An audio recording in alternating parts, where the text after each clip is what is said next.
I really fucking hate bar chords. I mean, I don't hate bar chords necessarily once in a while, but an entire song of bar chords, like full bar chords, fuck off, man. That's too hard. Music's not supposed to be painful, right?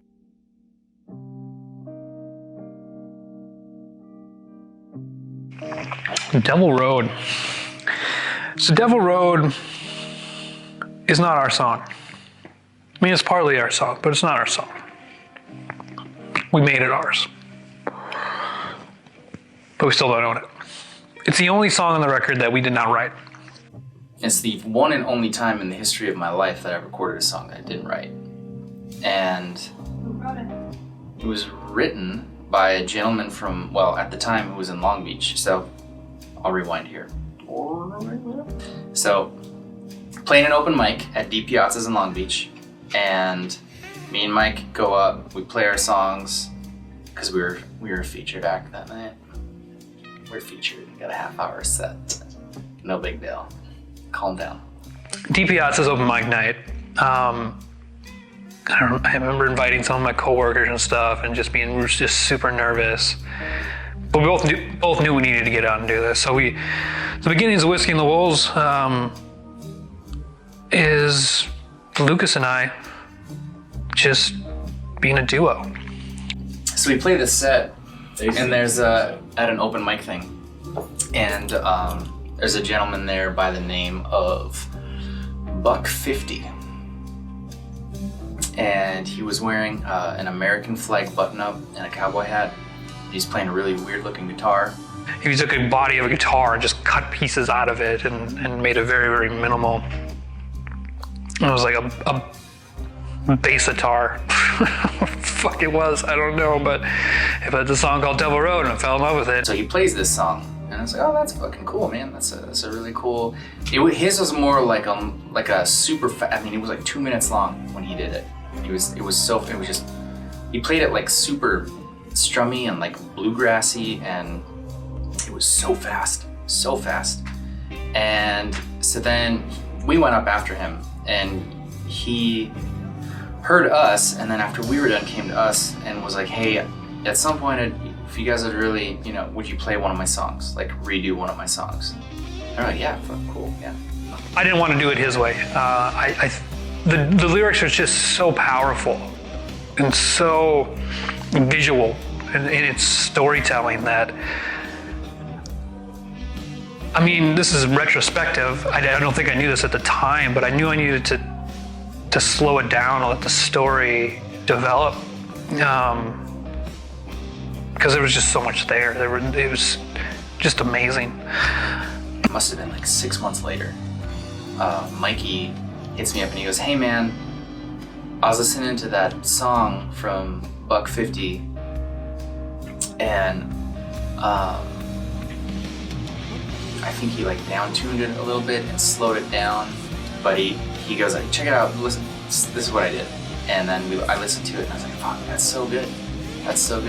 So then I hit up Buck, he came in, he sent me those lyrics, and then I expounded on them a little bit because the song was so short, and in Whiskey and the Wolves we don't write short songs. So we took a 2-minute song, made it like 6 minutes long for no reason, because that's what we do. When we went into pre-production, we had Brian Marshak come through, who was the sound engineer and the engineer for our album, and he was listening to us in pre-production. He's like, it sounds really good, guys, but what you should do is slow it down even more. And we all looked at each other like, more? It's already super slow. So what started off as a 2.5 minute song by the original songwriter, I probably expanded to about a 5-minute song, and I think things like 7 fucking minutes on the record, because we slowed it down even more. Brian, I don't know what Zepp song he referenced. I think in My Time of Dying, maybe. I don't remember, but he's like, that's the groove I want. Just slow it down more, and we did. It just became so goddamn powerful. So we tried it, and it felt really good. So we maintained it, and we kept it super slow as possible, and now it really has that groove. Plus, it helps, I think, when we get to the build-ups and we actually,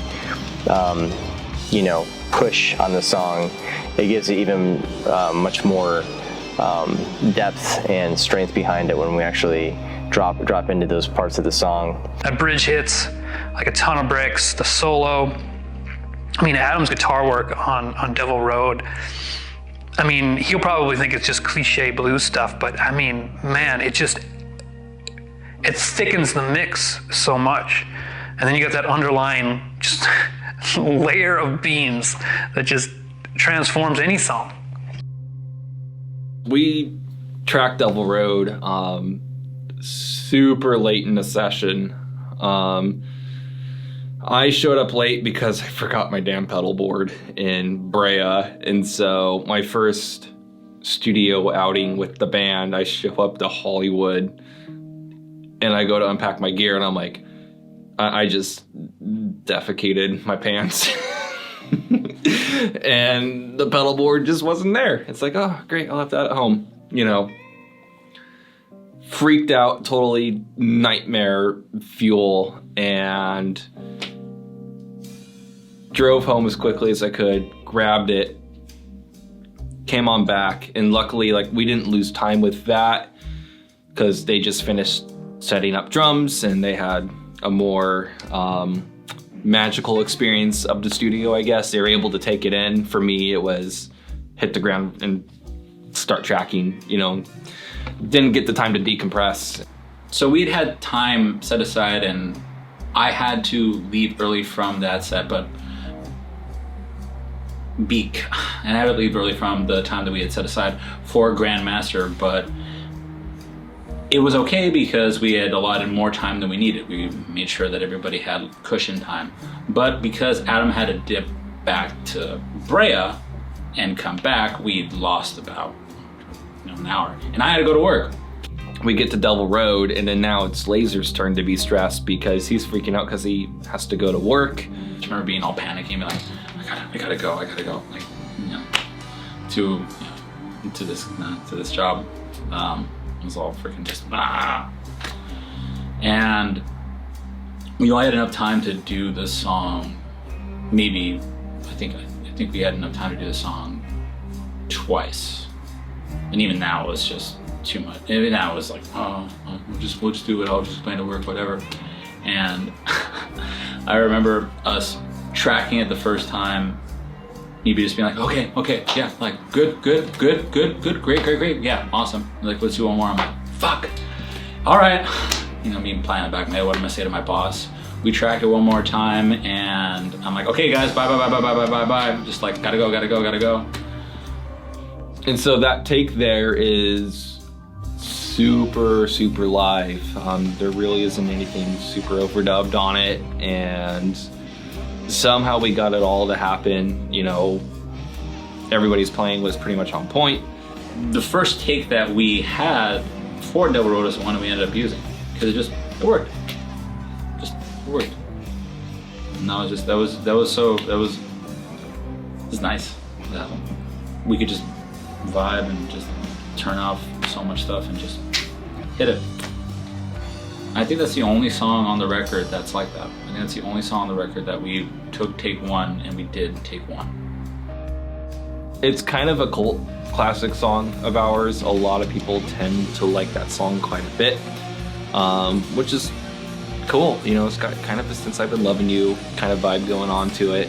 What is kind of a backhanded compliment, only because it, you know, makes you feel like shit sometimes, is that a lot of people are like, that's like one of my favorite songs. I was like, we didn't fucking write that song, god damn it. You know what I mean? So it's almost like, yeah, thanks, we performed it and we like redid it, but it's not even really our song.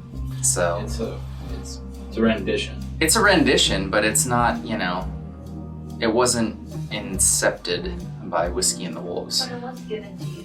But it was given to us, yes. And Buck, I'll always be grateful for it. And that guy's a rad dude. Rad dude. One of the best humans I think I've ever met briefly. And still supports us to this day, which is great.